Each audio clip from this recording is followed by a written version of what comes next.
Hello, and welcome to the Deepbluerenegade podcast. I'm your host, Molly, and I'd like to welcome you today. So, this is episode 7, and today is Saturday, August 3rd, 2013. This week has been a little bit of a crazy week. I've been studying hard for a PhD qualifying exam, so there's not as much knitting as knitting or spinning, for that matter, as there usually is, but that's fine. I have other more important things to do. So I suppose that I can launch right in because it's been busy, there hasn't even been like crazy stories or rude things that have happened to me this week. So, I am working on the same projects that I was working on last week. So, this is my Ashton window sock made with the Vesper self-striping sock yarn in the Sweetwater colorway, which is bright and happy green, blue, and orange. I can't even remember. I have ripped out and restarted this sock so many times. It's so ridiculous. But I am about an inch into the heel flap, and I added a ton of repeats of the pattern, like it only calls for one, but I have made a bajillion. And then as I've been going through the sock, I've been taking out the lace part and keeping the little parts. So I'm going to come in there. You can probably see how I, on this end here, have been decreasing away on the back as it heads towards the heel flap. And then when I come back around and pick up, then this repeat here is going to be the next one to disappear. And then once I get down to the last repeat, then I'll just maintain that until the toe. And then keep the cable zigzagging back and forth across it as I go. So I think this is going to be finally the thing I end up going with. And when I get to the second sock, I'm going to have the elements disappear the other way around. So this will be a left sock, right sock sort of thing. It's entirely possible that I will change my mind again and put in a different type of heel, but for now I just sort of wanted to go with something that fit me well. And let's see. My cuff seems like it's pretty short. It's I guess it's 5.5 inches for the cuff. This is partially because I guess my top bind off's pretty tight, so there's only so high up my leg the sock can go. So I tried to make sure it wasn't longer than it would fit. So yep. So that's the state of those. And actually, trying something new this week since I have this notepad.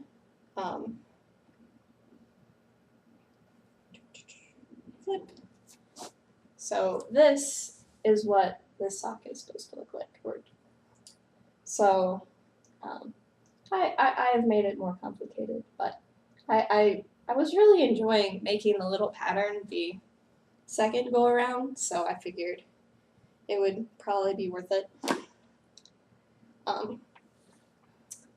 Now the other project that I have on the needles, I also showed you guys last week. So here's the yarn. So I have my Schoppel wool lace ball, and then I have my Malabrigo lace, and still soft as kittens. And this is my Daybreak. So this is a pattern by Stephen West. Oh, I didn't even mention the needle size and all that other stuff. If you really want to know, you can ask. I have, since last week, I've finished the solid color body, and I started to incorporate stripes. And this is on my 75 centimeter Xiaogu needles. So we're talking a pretty decent diameter at this point, but I definitely want to get through at least one rainbow color repeat for this guy, if only because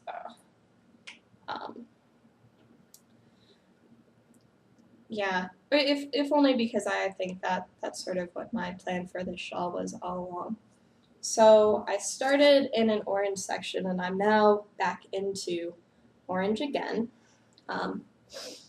And I did a few modifications. So instead of having 6 segments in this, I have put in 10.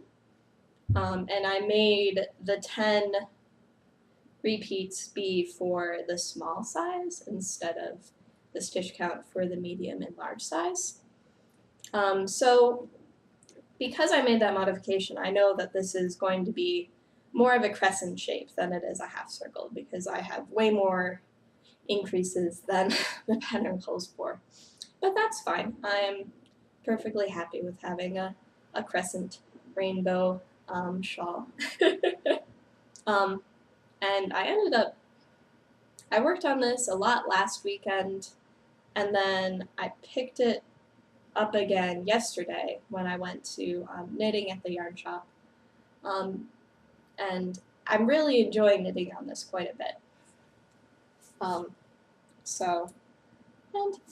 I think that so far it's really fetching.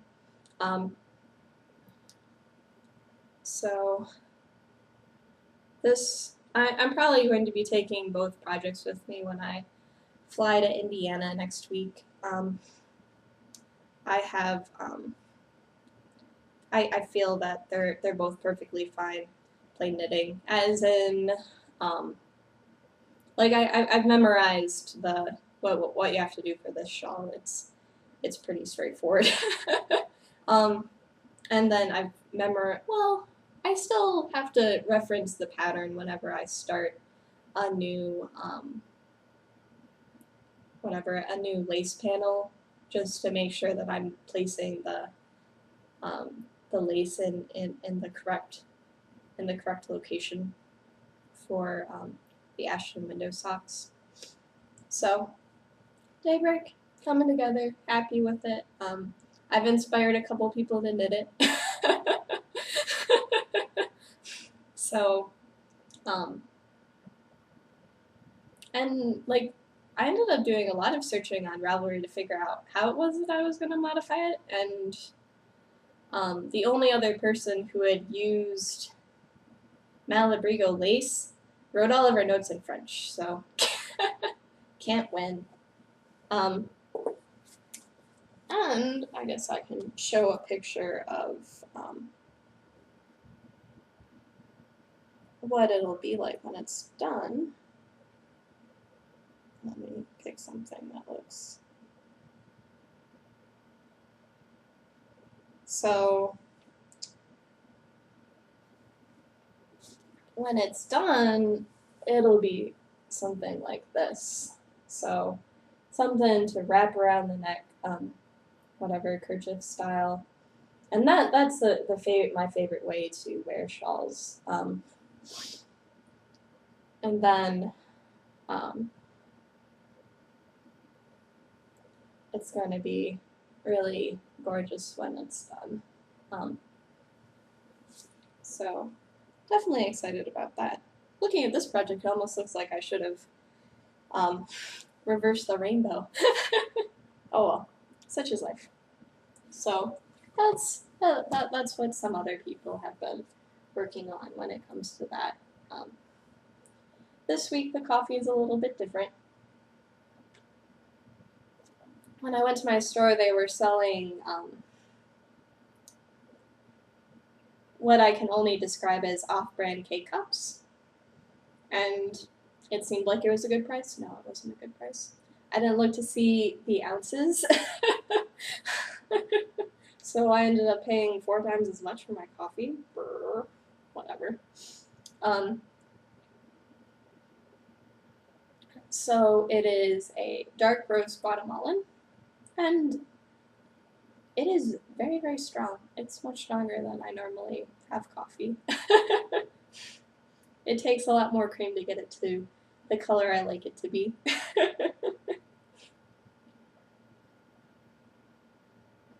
But such is life. So the other thing that I have going on is when the daily crop of podcasts came in, I ended up spinning. I haven't been spinning as much as I was in June and July, but I am moving forward. So this ball here is the leftovers from my first game, which it's looking like I'm coming in at about the same weight for this one. So it might turn out that my first game is a different weight than my second game. I'm not sure. And probably I could use this as like a flying bracelet to keep everything contained, since they are crazy, twisty singles. But I did finish the first third of my second game. Oh my gosh, it's so complicated. So, and I wound this off onto my nitty knotty because that seems to be the best storage bobbin for my purposes. So it's coming together. I ended up deciding to spin it straight, and now knowing that the places where it's barber pulling in the singles, I don't even know if you guys can see. So the places where it's barber pulling in the singles, which there are some instances there, you don't see it when you 3-ply it, so I'm not trying really hard to cause that to occur as I was in my first game.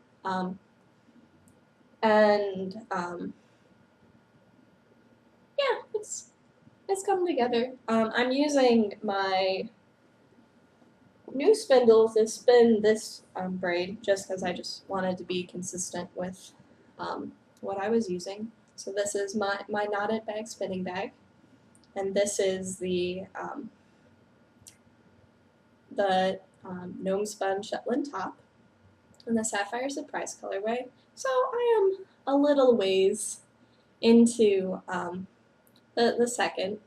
I must have spun a little bit more while watching a podcast as well. Mostly I just need something else visually going on in order to force myself to just sit down and spin. Like I can't, like I find it hard to spin with only like the radio on or something like that. Like I need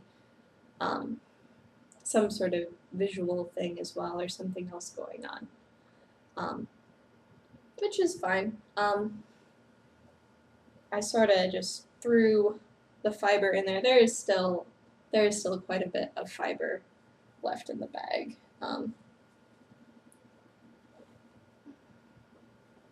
So let's see if I can even show. I'm having a hard time maneuvering all of this at once.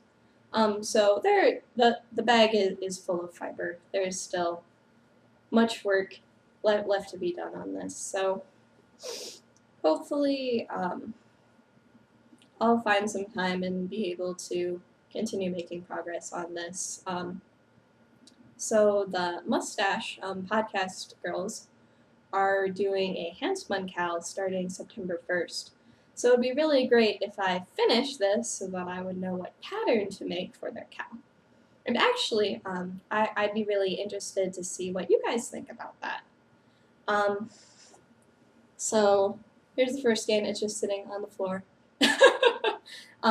And I remeasured it, and it was 114.5, which would mean that it was, it turned out to be 229 yards of a 3-ply.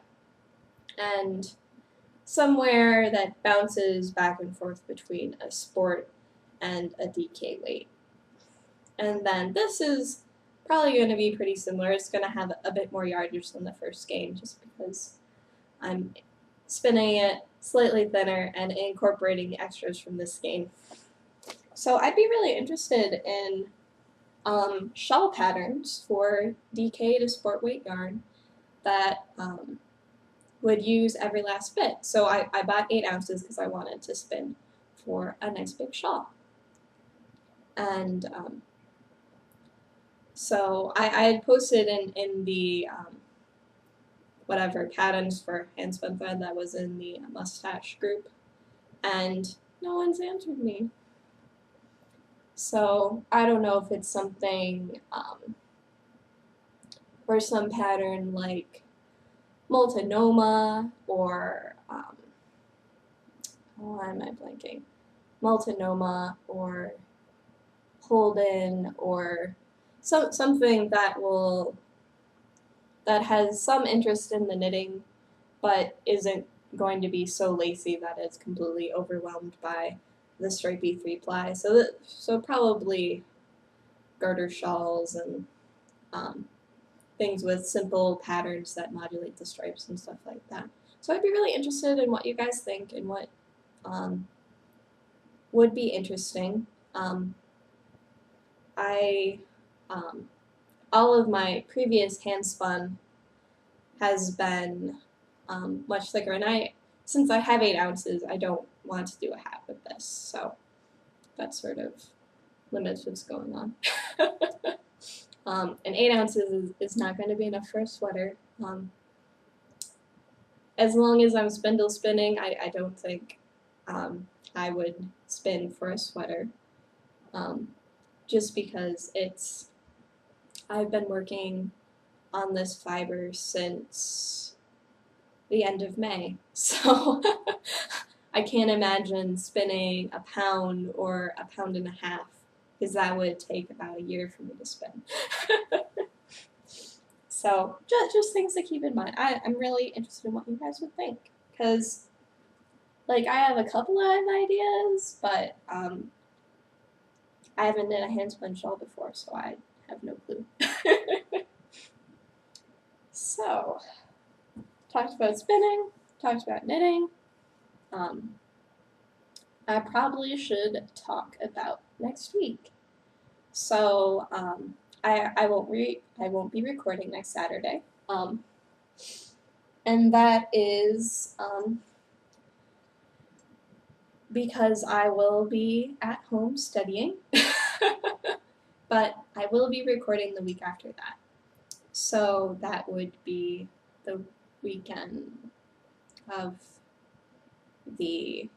okay, today's the 3rd. Next week will be the 10th.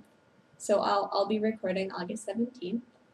And that will be after much plane riding and much de-stressing, or de-stress knitting and spinning. So I should have a good deal of things to show you guys. I am getting the feeling that after I finish, so I did just remember something else that I wanted to talk to you guys about. So after I finish my string theory socks, I put the ball of leftovers into my bag of sock yarn scraps, and I realized that the time has come.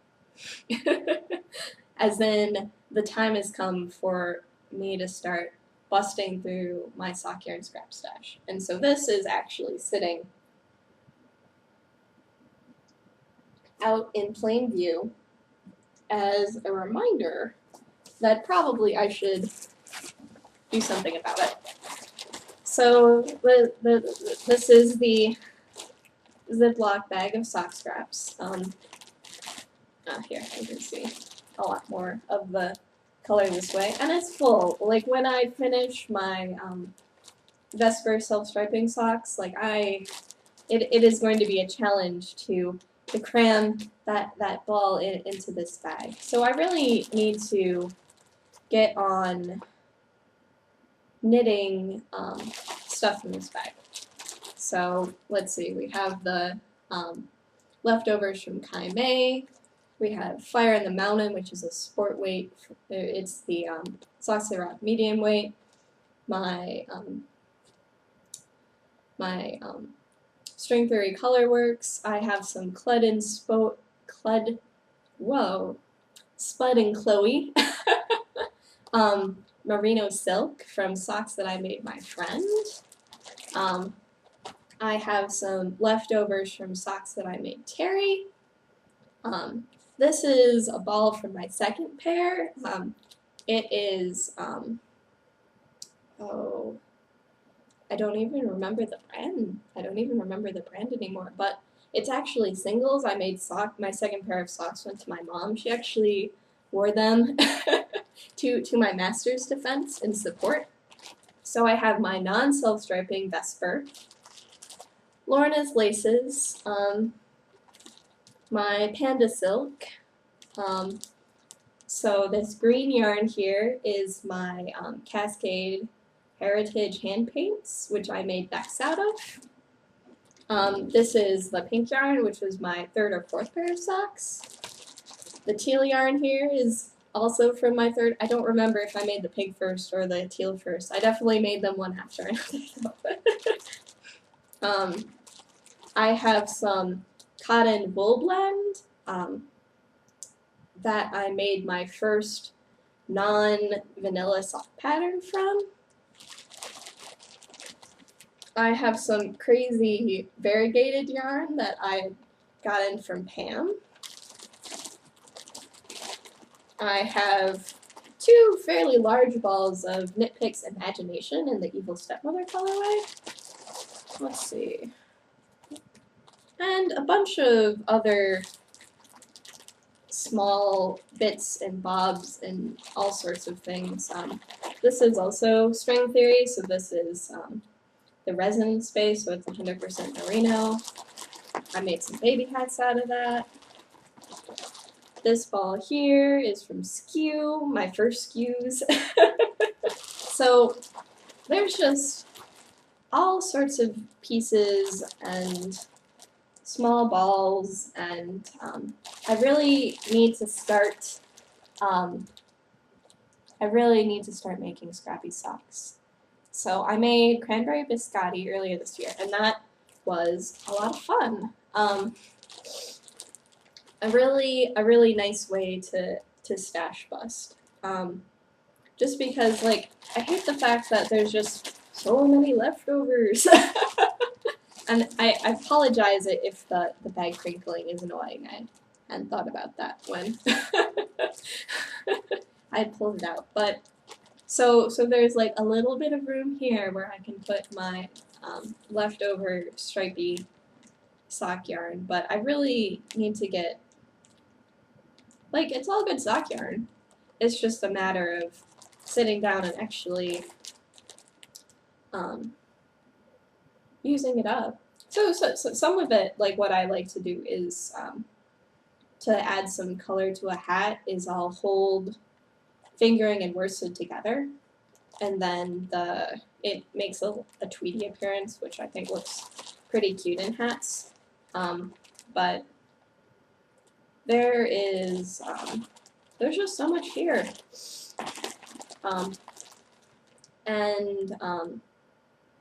And these scraps are all of my non-Woolmeisa scraps.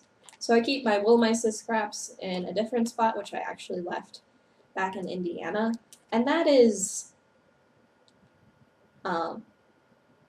mostly because then I can use it for color work and stuff like that. So having a variety of colors is really handy when you're trying to figure out how to shoehorn a pattern into the colors I have.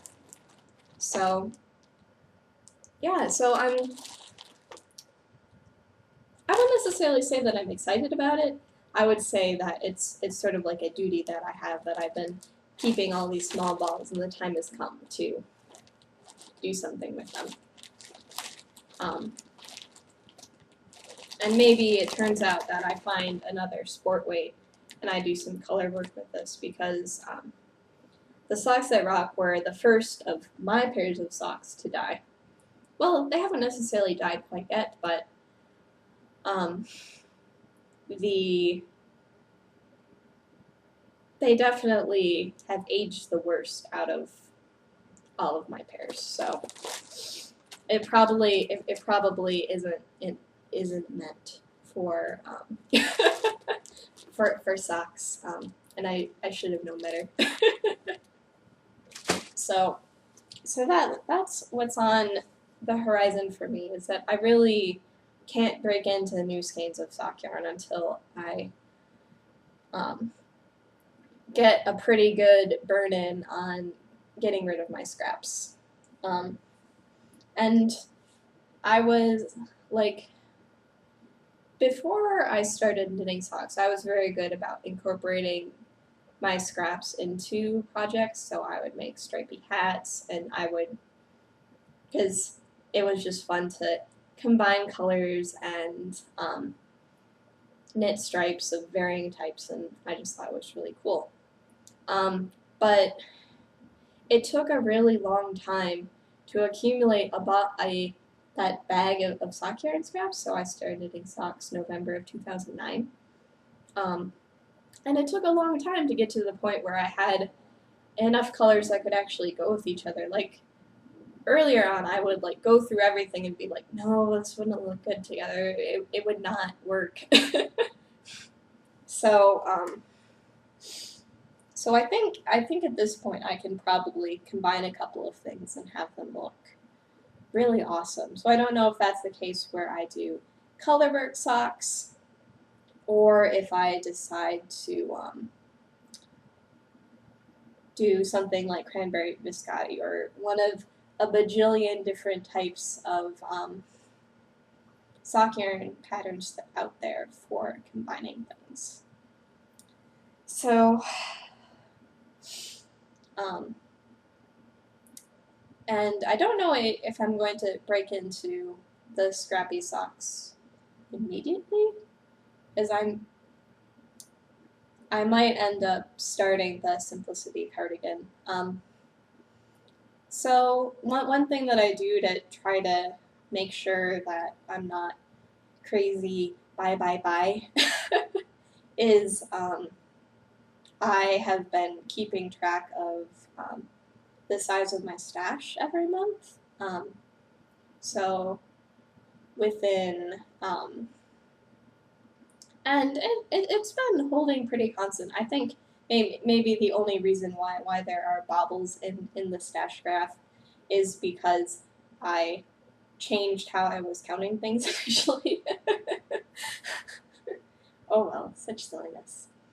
So so it tends to be pretty constant, and it tends to be about 3 years worth of yarn.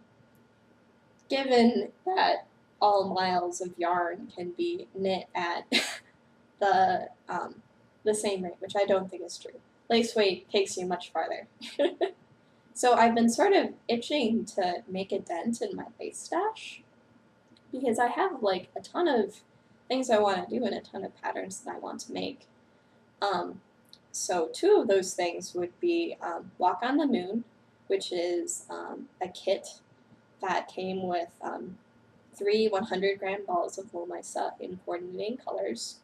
And so it has a dark green, a bright green, and a gray. So not my typical colors, but I think it'll still be fun. And because lately it's been very, very hard to get lace from Claudia Wool mica. Apparently she's been having problems with her distributor. So that was, aside from bee stashes, that was the only way that I could buy directly from her and get lace. But the other thing that I want to do is I actually want to make the Simplicity cardigan, and I think I want to make that sooner rather than later. And then I think I would have enough colors of wool mica lace to maybe do another type of colorwork shawl or something like that. The 300-gram skeins are very, very, very generous. But I really I really adore my featherweight sweater, but we were actually talking about this at knitting group. The problem is that depending on your bustiness, it either lies nicely or doesn't lie nicely.